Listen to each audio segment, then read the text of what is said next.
Bom dia, pessoal, tudo bem? Aqui é a professora de Física, Princiane Rodrigues.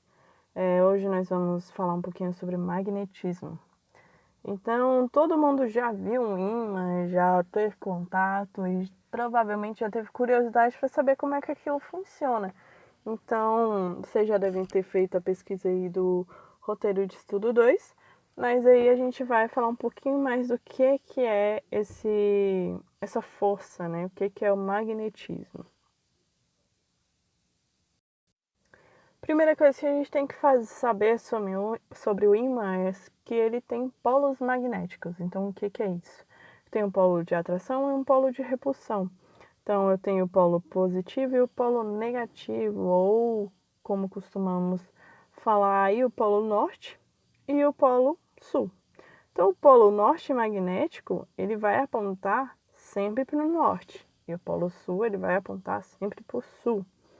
Então, eu tenho uma força de campo entre o polo sul e o polo norte.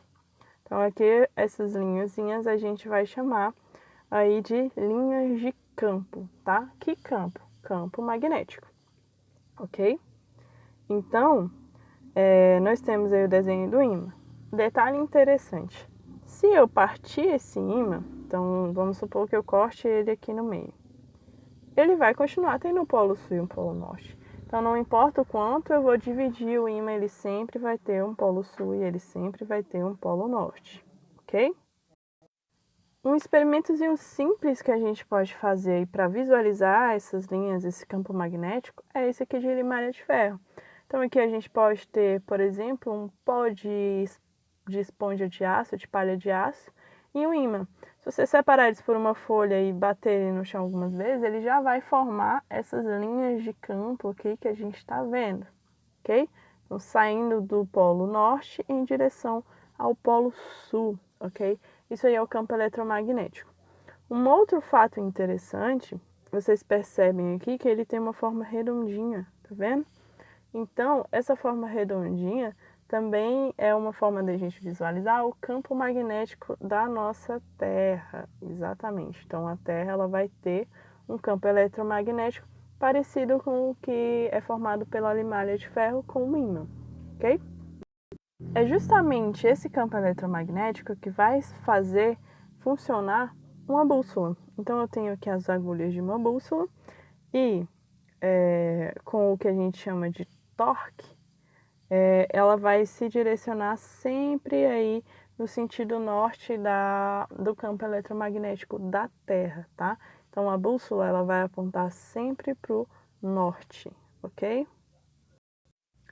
Agora, chegando na parte que a gente realmente quer tratar, a relação entre o magnetismo e as correntes elétricas. Os ímãs que a gente usa e que a gente encontra naturalmente, que pode ser encontrado naturalmente, que é a magnetita, eles têm um potencial de atração pequeno. Quando eu submeto esse material a uma corrente elétrica, então eu tenho aqui um material desmagnetizado, então ele não é magnetizado, é só um metal. Eu tenho aqui um fracamente magnetizado. Então a gente percebe que essas setinhas que representam os elétrons, elas não têm um direcionamento. Porém, quando eu tenho aqui uma submissão de uma corrente magnética, então eu tenho esse exemplo aqui, então é um ferro que foi submetido a uma corrente magnética, a gente percebe um sentido nos elétrons, então eles vão sempre do sul para o norte. Isso é o que a gente chama de sentido teórico, porque no sentido real, o que acontece? Os elétrons vão sempre do norte em direção ao sul. Isso a gente chama de sentido real, tá bom? Então, o real vai ser o contrário do convencional. Isso a gente já viu anteriormente em sala, tá? E aí, novamente, aquele conceito que eu passei para vocês. Se eu partir o ímã, ele vai novamente gerar um polo sul e um polo norte, ok? Então, não importa o quanto eu parto o ímã, ele sempre vai ter um polo sul e sempre vai ter um polo norte. Então, os ímãs que a gente conhece são aqueles ímãs de barrinha que funcionam dessa maneira que eu mostrei para vocês aqui, que foram carregados eletricamente. E eu tenho os ímãs que eles são ligados na energia que a gente chama de eletroímãs, que são ímãs bem potentes, por ser eletrizado constantemente, então ele nunca deixa de ser eletrizado. É o que a gente chama de eletroímã. Então ele cria um campo magnético circular, e esse campo magnético circular, ele vai funcionar também como um ímã, da mesma forma aí que o ímã de barra, ok? Aqui para vocês perceberem a diferença de linha de campo de um ímã de barra e de um eletroímã. Então, o eletroímã, ele vai formar um desenho circular aí em volta do fio. Então, a gente tem aí uma diferença grande aí de desenho do campo eletromagnético de um ímã de barra e um campo eletromagnético de um eletroímã. Então, encerrando um pouquinho aí a nossa introdução ao magnetismo, tá? Segui aí para vocês na aula o material a ser estudado e os exercícios a serem resolvidos. Não deixem o material acumular, porque estudo à distância é um pouco complicado de ser feito.